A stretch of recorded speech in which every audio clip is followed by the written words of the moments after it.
The best unlimited everything glitch on Citadelle Day More is still working in Black Ops 6 Zombies.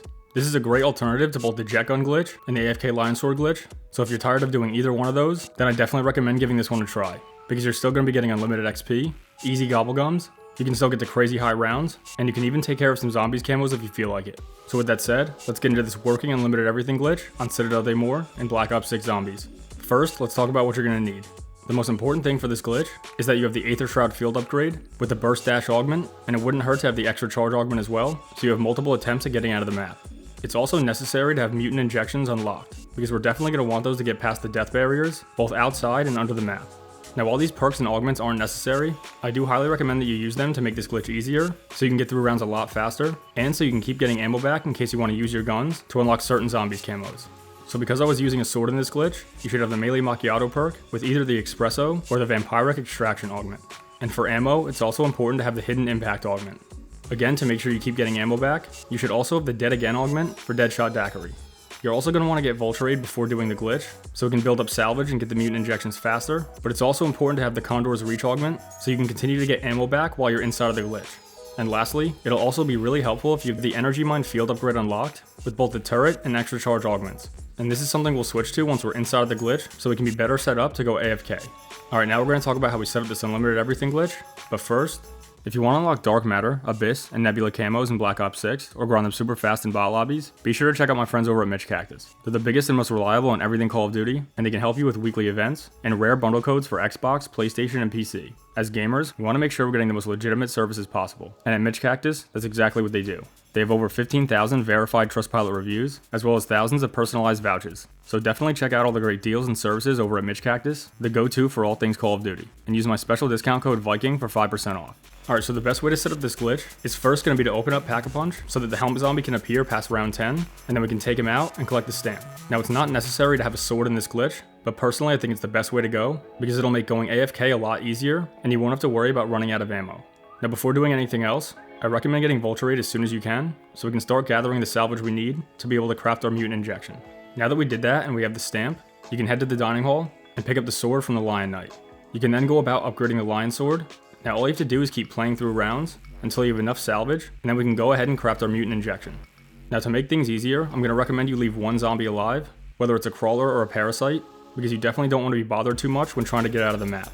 Now we're going to head back to the dining hall and go up onto the second level and head right over to this railing across from Vulture Aid. You're then going to want to line yourself up just like you see on the screen, and then look up to roughly this area right here, where you're looking both above this post and in the sky between these two structures.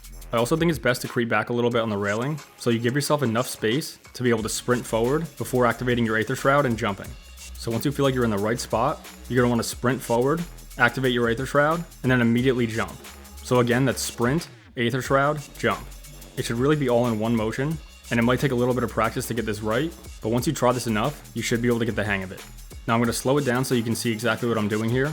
Once you use the Aether Shroud and jump, and you're about to get near this post, continue spamming the jump button so that you're able to get your feet up onto the next level. And then you want to continue jumping until you can get up here, where you can then see this big open area on the roof of the castle. Now before attempting this, I recommend watching me go through it so that you don't get lost or go into the wrong areas. Once you get onto the roof, you're going to want to sprint as fast as you can in this direction. At a certain point, we're going to start taking damage from death barriers, so after about the second tick, you're going to want to use your mutant injection to make sure you don't go down.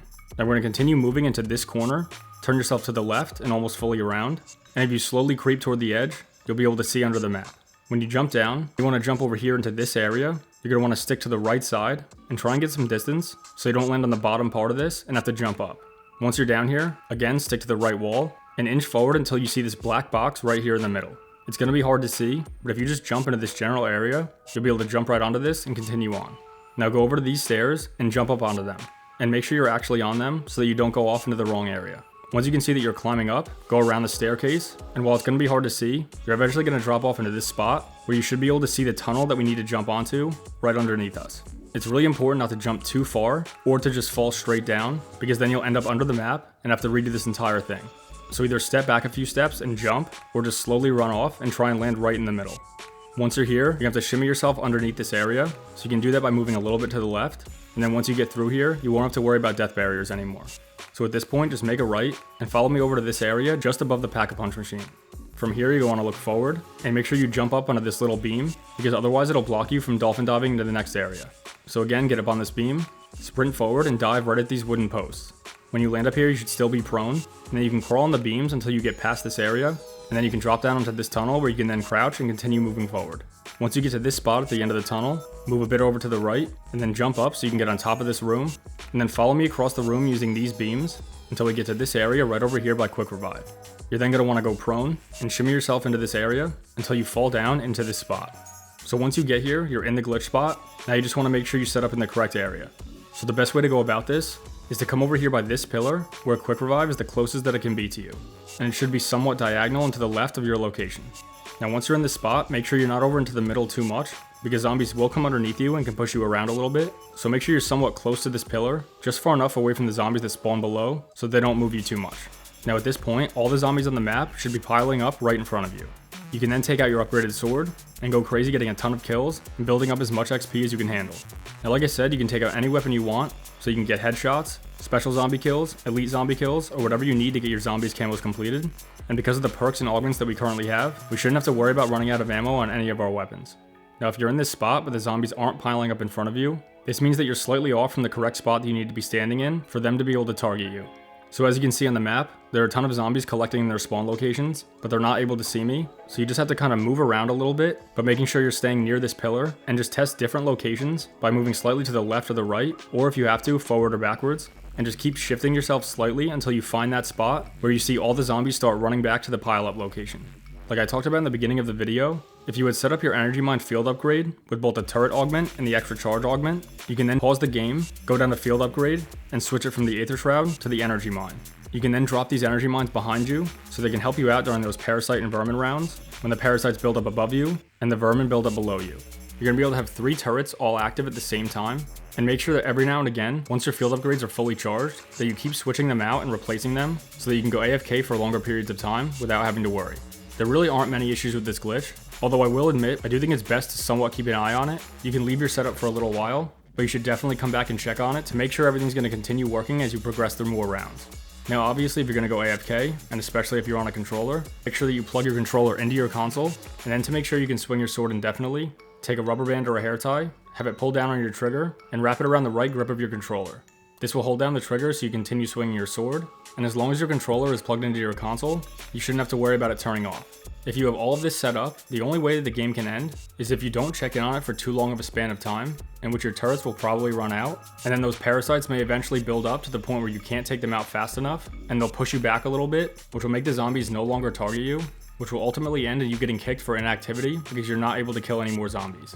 Now if you're able to check in on this enough, you'll be able to run through these rounds really quickly, especially if you're still using your sword. So this is a great glitch to get to round 100, so you can get that round 100 calling card. And if you think you have the time to do it, you can try and get to the max round of 999, but chances are you'll have to do this all in one shot, because if you were to save and quit, you're not going to spawn back into this exact location. But either way, this is still a great glitch, because you're still getting unlimited everything, which of course means unlimited XP, unlimited Gobblegums, making it to crazy high rounds. And if you want, you can use your weapons to get critical kills, special zombie kills, and elite zombie kills, so you can unlock those zombie mastery camos. It may not be as easy as the Jet Gun glitch, or the Lion Sword glitch, but it's still a great working zombies glitch that allows you to fly through rounds and get pretty much everything you want out of zombies. And as of now, it's still the best working unlimited everything glitch on Citadelle de More. But alright guys, that's everything I got for this video. I know this isn't the easiest glitch to get into, so if you have any questions or you're struggling to set it up, let me know in the comments and I'll definitely try and help you guys out. And of course, if anybody else has any tips on how to get into this easily, or the best AFK setup once you're inside of the glitch, please feel free to drop that info in the comments so we can help everybody rank up and get to Prestige Master level 1000 as quickly as possible. If you enjoyed this video, please drop a like and subscribe, because it truly goes a long way to help me build this channel, and more importantly, because I really appreciate it and I want to continue making content just like this. But alright, that's all we got, so as always, thanks for watching, take care, and I'll see you in the next one. Skull!